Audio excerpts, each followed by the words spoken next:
Hi, I'm Rob, and in this Gems of War video, I'm going to give you my opinion on what is good and bad in the Soulforge this week. Anyway, what do you call a Frenchman in sandals? Philippe Flop. Yes. They probably get worse. Right, onto the weekly event, and let's take a look at the new weekly glory troop. This is the Amethyst Giant. This is going to be similar to the other one we had a couple of weeks ago, I'm predicting. Yep, deals damage to an enemy, then converts 5 yellow gems to purple giant gems. If they match, it can self-charge because it uses purple itself. And the traits are gain 1 magic when an ally casts a spell, reduce damage from spells by 50%, and create a giant purple gem when I take skull damage. So this can be useful in first spots. If you take a hit from a skull, first of all you're going to reduce that damage by 50%, then you're going to create a purple giant gem, which if you then get to cast, you're then going to create another 5 purple gems and maybe get a load of mana. If there's only 5 yellow gems there, you can actually predict if you're going to get a match from that, so it's not entirely random. But if there's a lot of yellow there, say 10 or 12 or more, then it is down to luck whether you're going to get any of those conversions or not, and you may well set up the opposition. So for that reason, it gets a moderately useful 6 out of 10. In certain teams, that will be handy, especially if there's actually not a load of yellow on the screen most times, which is the best way to use it. You don't want it to be guesswork and then just set up the opposition. As ever, if you take this all the way up to Mythic, you'll have another troop. You can get your power levels up there on the kingdoms, and make sure you spend that glory if you've got enough to take this thing to Mythic, because you gain arcane venom trait stones at the same time, which are pretty handy unless you've already traded all of your troops. Right, now onto the Soulforge itself. Let's take a look at the weapons first. As ever, not going to look at these ones that are here all the time. They are mentioned in previous Soulforge videos. Let's start at the top. Doomed Cauldron. A lot of people think if it's got Doomed written at the front of it, it must be amazing, but it's not actually the case. And this is another one of those cases where this is a Doomed weapon, which is more collectible rather than essential. It's not that great to me. It gives all allies life, +2 per tempering level, then give all other allies 5 mana, and if the enemy had a doom, give them 4 more. For each purple enemy, give 2 magic to all allies. So to get the most out of that magic giving, you have to be fighting a mostly or all purple team for a start. And I just don't like these ones which give life. You put this up against a enemy that's using one of the doomed weapons that does a similar amount of damage or creates skulls or things like that, and I guarantee you'll find yourself losing 9 times out of 10. These are more collectible than anything, these type of ones, and again, pretty situational because you need purple enemies to make the most out of it. So not the best at all. Grasping Grimoire. Deals damage to an enemy boosted by Mystic allies, then creates a mix of 6 yellow and purple gems for each Mystic ally. This uses blue and brown, but generates yellow and purple. So therefore, you need your Mystic allies that are not yourself to use yellow or purple, at least 2 of them, to make the most of that mana generation. Otherwise, it's kind of wasted. If you fulfill those requirements, it's a very good mana generator indeed. The Infernal Rules. Again, very similar to the last one, deals damage to an enemy boosted by Daemon allies, then create a mix of 6 red and a purple for each Daemon ally. Again, uses blue and brown, but generates red and purple, so your Daemon allies need to use red and purple, at least 1 or 2 of them, to make sure you benefit from that mana gen. Tome of Karakoth. This is kind of like an anti-Karakoth weapon. If you're fighting a team that's from Karakoth or it's in Karakoth, you're going to get a double damage out of this. As well as that, you remove all purple gems when you cast it, which is the main colour which Karakoth enemies use. uses brown, so in an ideal world the rest of your team will not use purple at all.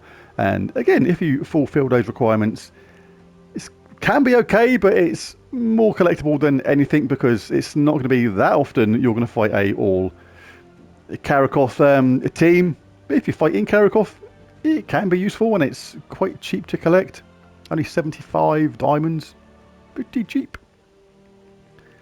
Is that it? Shattered Blade. I think this is not here all the time. Deals magic-based scatter damage boosted by Divine and Knights. So you need Divine and Knights on your team to increase that boost ratio, but it's still not that great, to be honest. There's nothing special about that. Small amount of scatter damage, handing the turn back to the opposition, no chance of an extra turn or anything like that. So yeah, collectible more than anything. Anything else? Staff of Otherworlds. Deals damage to an enemy boosted by Karakov allies this time. So you have Karakov allies on your team, you're going to boost that damage. Then create a mix of 6 purple and brown for each Karakov ally. So again, exactly similar as the other weapons. We don't use those colours to get the mana gen in the first place. This uses red and yellow but creates purple and brown. But if your other allies do use those colours, and they should do, otherwise there is really no point in having this weapon in your team, then yeah, this can generate a hell of a lot of mana. But it does often miss. It sounds like they should generate a lot even with a full Karakov team, for example, but you'd be surprised the amount of times that you don't actually get the 4 match from these. So they're not like the be-all and end-all. They are good, not spectacular. And I think that is it for the weapons. So yeah, nothing essential, mostly collectible. So if there's a couple there which you may find useful at some point, things like this or that, yeah, maybe pick them up, but chuck them in the pile of weapons you're likely never going to use, or just use on the odd occasion, put it that way. Now onto the troops. We'll start with the Mythics first and then just briefly go over the Legendaries. I always say Mythics are always worth spending your diamonds for, but Legendaries, unless it's someone spectacular like Yao Guai or something like that, then generally hold on to your diamonds. Who we got first? Oh, these are all over the place. This is Legendaries at the bottom here. Okay. Right, Hatar and Scroll, one of the ones that aren't here all the time. Really, really good, but only in a very specific kind of team. Uses 23 mana, Elemental Beast, converts all green to Lycanthropy gems and all yellow to Doom Skulls, summons a Winter Wolf or Warg. So, it's got a summon, and it's got a colour to Doom Skulls conversion, which is good. But the way you use that convert all green gems to Lycanthropy is with the Weir Stag. I'm pretty sure it's that if I go on my memory. But yeah, there's a pretty awesome team I've made with this where you can go absolutely mental with skulls with this thing. It's a lot of fun. I'll try and show that later on this week, that team, because it is really, really good. A good Explore 12 team. More fun than anything though, but when it works, it can work spectacularly well, and yeah, literally filling up the board with skulls. It's absolutely nuts. Really nice second trait, immune to all status effects, devour, lycanthropy and mana burn, and give 1 attack and magic to all beast allies when my turn begins is okay. Vash Dagon sounds like a strange kind of troop because it devours an ally, but then it summons a daemon if the ally is devoured. So basically, if you devour someone, and then if they're devoured, what it means by that is the troop has to be devourable. They can't be immune to devour, otherwise it won't work. And you get someone in their place straight away, then you deal true scatter damage boosted by his life, which has just been boosted up because he's devoured your ally, and you get their attack, life and armor added to your own. So if you're clever enough, you can make really good use of this troop. It sounds initially like, why would you do that? But it is actually very, very handy and very good when used in the correct team in the right way. Again, I will try and show a team with that later on. I've already got a queue of videos waiting to be uploaded, which I don't like to overlap videos too quickly all the time, but yeah, I'll try and fit that one in at some point as well. Again, traits are actually quite handy. Reduce damage from spells by 25%. Immune to all status effects, Devour, Lycanthropy and Mana Burn. And curse a random enemy when matching Brown is actually really, really good as well. So yeah, Vashtagan. Not used very much, but he's actually pretty decent. Unlike Fallen Valdis, more like Fallen Over. Flippin' heck. This thing was created when Divines were kind of the meta force in the game, and everyone was complaining that Divines were just too powerful. And then she came along and deals a moderate amount of damage to all enemies, explodes 3 Doom Skulls boosted by divine enemies, and silences divine enemies. So only good at all if you're fighting Divines, and only then still particularly good if you're fighting Divines that create the Doom Skulls. Because she doesn't create Doom Skulls herself. So yeah, it's a bit of a bizarre troop. It can still be handy if you fight a team of all Divines, but there's still other troops that do a better job, and it's like she's a bit rubbish. Yeah, I don't know. Fallen Over than Fallen Valdis. Not that great. Purely collectible. I don't think I've ever used her in a team yet. Ever. Not once. So it might happen one day, you never know. Champion of Anu. Good defensive troop, pretty strong. Silences, stuns and drains all mana from a single enemy. Deals damage to them and all enemies below them. So if you use this, you're going to want to cast it on most of the time the enemy in top slot or highest up to make sure you deal that extra damage as well. But you will want to target somebody at first because you're going to silence, stun and drain them as well. So if there's somebody ready to cast who's not immune to a mana drain and things like that, then make sure you do that instead. Don't always cast it on the troop in first place. Make sure you get the benefit of that stun, silence, mana drain. Pretty handy. Also good in first place himself as well, because reduces damage from skulls by 60% is a decent amount. All blue allies gain 1 to all stats at the start of each turn, so that means basically the more blue you have in your team, then the stronger they will get as the game progresses. So a Champion of Anu, don't see it a lot in teams anymore, but it's still not too bad at all. Don't mind it. So is that 4 or is that the last one? 1, 2, 3, yeah. Right, so let's take a really quick look at the Legendaries. Don't think there's anybody absolutely essential here, but Uvashkar converts all purple to Doom Skulls, and if there's a Eldritch minion on my team, create 3 more Doom Skulls, then summon a Eldritch minion. So that is pretty situational, pretty specific the way that you're going to have to use this troop, but in the right team it's going to be good, but again, not worth crafting. Yeah, the traits, immune to all status effects, again, impervious, decent. And independent, 25% chances to inflict curse or death mark on a random enemy when matching 4 or more gems.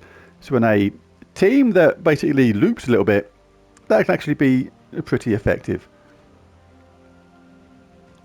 Oneros drains mana from all enemies, which is useful on its own. Mana drain is a particularly annoying thing in this game when it happens to you, so if you could do it to the enemy, then it's going to be annoying to them, even though a computer-based AI is not going to actually literally get annoyed.